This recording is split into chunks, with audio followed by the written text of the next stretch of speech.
My daughter blames me for her pregnancy. She expects me to raise her child as my own. I'm debating if I should just give it away or keep it. My daughter came to me at 16 and said she was non-binary, but only sometimes.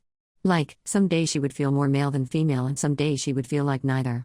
She wanted me to ask her every day what day it was and then refer to her as that pronoun of the day. I told her that wasn't going to fly. Growing up, I spent a lot of time on LJ, LiveJournal, during the old Bun Self and Zen Self Zero Self days. People who think this is new to this generation are fooling themselves. I told her that I would call her the pronoun she wanted, and do my best to remember it day to day, but she was going to have to tell me what she wanted for that day. I wasn't going to play a daily guessing game. This went on for about a week or two until she finally seemed to grow tired or bored and just said I could call her her. Though she still identifies as non-binary. Fine. At least when it was going on she wanted she, he, or they. I'm sorry but I couldn't have done fox self/fox them with a straight face.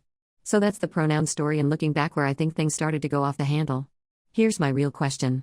My daughter is now 18, pregnant, and seems to have lost her goddamn mind. Or I'm an asshole. You choose. This year has been a struggle. She wanted to take a break year before she goes to community college but can't keep a job. Apparently, retail situations are too phobic against her non-binary state. My child looks/acts/dresses exactly as a young adult female BTW. When I ask how people are being phobic against her, she gets as prickly as a cactus so I really don't know the details. She's been through 4 or 5 jobs this year, quit all of them. She won't consider call centers that aren't face-to-face because she doesn't like to talk on phones, and is apparently looking for a remote job without any luck. She's been unemployed since Thanksgiving. She quit her last job on Black Friday, in fact, and I was on the verge of laying down the law, telling her she either needs to go to school this upcoming semester full-time or get a full-time job or move out with her friends. But now she's come to me and she's 5 months pregnant. She's very angry at me, says it's my fault because I didn't put her on puberty-blocking hormones when she came to me 2 years ago. She believes I am in fact trying to feminize her by getting her birth control. The pill. She's been throwing her prescription away. This is where I might be the asshole. I called her a little idiot. We don't use that sort of language in my house, and I never call people names, especially my own child, but at that moment I could just see red. The hormone thing is a non-issue emo because this is the first time I ever heard of her wanting hormones. What was I supposed to do? Go back in time? As for birth control, it's also the first time I'm hearing anything about this. There are non-pill options that don't have estrogen. If that was her want, all she had to do was ask and I would have driven her to the doctor myself. Or she could have taken the car she has and done it. She has her own medical card, even. Though to be fair, I don't know how she would have managed the copay without a job. I know for a fact her old high school gave out free condoms like candy because her friends were always giggling over flavored sample packs and even blew a few of them up like balloons and left them around the house one time. She had all the birth control she could ever want and used none of it. It gets worse. We're way past the date of abortion. Again, I would have helped her if this had been her wish. We live in an abortion-protected state and can afford it. She's known she was pregnant since about 2 months and has come to think of her baby like a sibling. She expects me to raise it like it was mine. That this is my duty, in fact, because she says it is my refusal to accept her non-binary state that led to her being pregnant.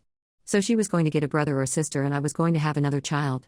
You can say my language grew, sterner diversions of get your head out of your ass and congratulations, mommy, you have some hard decisions to make, and I said I would absolutely not raise her baby for her.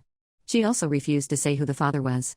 Now that I've cooled down, I'm really hoping she has a secret boyfriend. She does have some friends who were born male, but now also don't identify that way. We didn't even get there as I lost my mind when she said she thinks of her own baby as a sibling and wants me to raise it like my own child. She's locked herself in her room loudly wailing, I feel like crap warmed over. She's been in there for 12 hours, and as she has an attached bathroom, probably won't be coming out until she gets hungry. Considering it's been half a day I think she has snacks stored. I also don't know where to go from here. Being pregnant sucks and messes with your head, so I'd like to blame that and the fear she must be feeling, but I have the bad feeling I either raised a spoiled brat or someone with an emerging personality disorder. So I need to know from people who aren't emotionally involved, and maybe some people who are more in tune with this whole non-binary thing than I am. What do I do to help while also making her responsible for her own child? How can I help my daughter accept she must do basically the most feminine thing you can do, give birth and possibly breastfeed, while being sensitive that she's non-binary? Am I just a big asshole here? Typing all this out it feels like my daughter is lost in a crazy town. I'm still not raising her baby but at what point do I drag a legal adult to the hospital? Told her she needs to work out details if she wants to adopt with a father, and she was welcome back home when she had a plan in place. It was short because I heard her on the way out. I think she just meant to leave without saying anything. Update 1. Daughter finally unblocked me. She and the person who got her pregnant wanted to talk to me at a public place. We chose IHOP. Although I suspected I knew who her lover was, I was disappointed to find out because they had been a part of my daughter's friend group since high school and was the only one I ever had a problem with and kicked out of my house. They are trans now, but 2 years ago the friend group was watching a movie in the living room, and every time I passed by, he was a he then, would lock eyes with me and make really obnoxious, loud, orgasm sounds like that scene in Harry Met Sally. I told him to knock it off and grew sterner when he did it again. Then when I was in the kitchen, he somehow snuck up behind me and was miming jack-off movements with his hand. I turned around and caught him at it. He was still fully clothed, but it was startling and freaky. I kicked him out. So now I'll just call them sperm donor because that's what they are.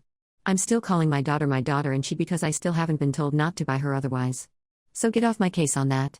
Anyway, the IHOP meeting was a shit show. Sperm donor sat with my daughter and went on the attack.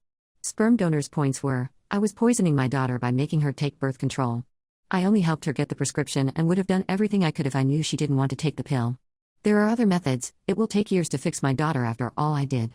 Not giving her hormones even though I had no idea that was what she wanted. She dropped out, even wanting to change her pronouns after a few weeks. Abortion is a sin and I am a monster for suggesting it. It's past the date anyway. I am further abusing her by not taking care of the baby while she fixes herself. I guess they meant it as a temp situation, which was also new to me, so apparently even though I'm an abusive monster, a bad mother, and so on, I'm even worse for not taking in their baby. At least no one suggested that I raise it like my daughter's sister anymore. That might have been my daughter's thought on it. Sperm donor did most of the talking while my daughter just sat and glared at me, nodding along. It was kind of a whirlwind. Sperm donor pounded the table a few times, and even the waiter knew not to bother us after drinks. Lol. I'm surprised we weren't asked to leave. There was a lot said, mostly by the sperm donor who really seemed to be steering the ship.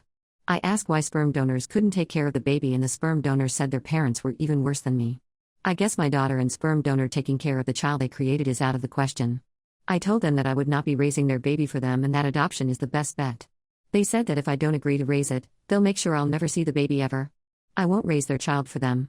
So that's that, I guess. I feel so many flavors of worried and angry and then worried all over again. I've been around the block and it's never a great sign when the person you're with makes an enemy of your family. That's what sperm donor has done by painting me as an abuser and failed mother who also won't take in their baby. Sounds like sperm donors have cut themselves off from their own family too. So I'm worried my daughter is in a very controlling relationship with someone who convinced her to stop birth control because they think hormones are too feminizing somehow and that she needs to be fixed. But they still want me to raise their baby. I'm angry that my daughter can just hear this crap and nod along like, yeah, that makes total sense. She is not stupid. I think she's love-blinded. I'm sad and worried for the baby. A couple commenters suggested I wanted nothing to do with the baby because I wouldn't agree to raise it as my own. No, in a perfect world, I would want a normal grandmotherly relationship. Or at least know that the child is safe and has been adopted into a loving family. I don't care what my daughter does with her gender or her body as long as she doesn't hurt herself. I want her to be in a happy relationship with someone who values her for who she is. Sperm donors kept using the word fix, which I see as another terrible sign. It's bad all around. My house is empty. It feels like my adult daughter has run off to join up with some weird church/cult thing who tells her that up is down. That not using birth control and not getting an abortion and then expecting others to take care of the child is all a-okay. Oh, and that she's a problem and needs to be fixed.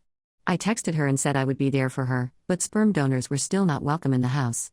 I think I'm blocked again. She's a legal adult. I'm not sure what else I can do at this point. In my low points, part of me thinks maybe I should agree to take the baby and then immediately make sure it's adopted into a loving home. But I get the feeling that sperm donors won't make that easy, and right now my daughter does what he says. Also, I'm not sure if that plan is even possible. It sounds like Hollywood.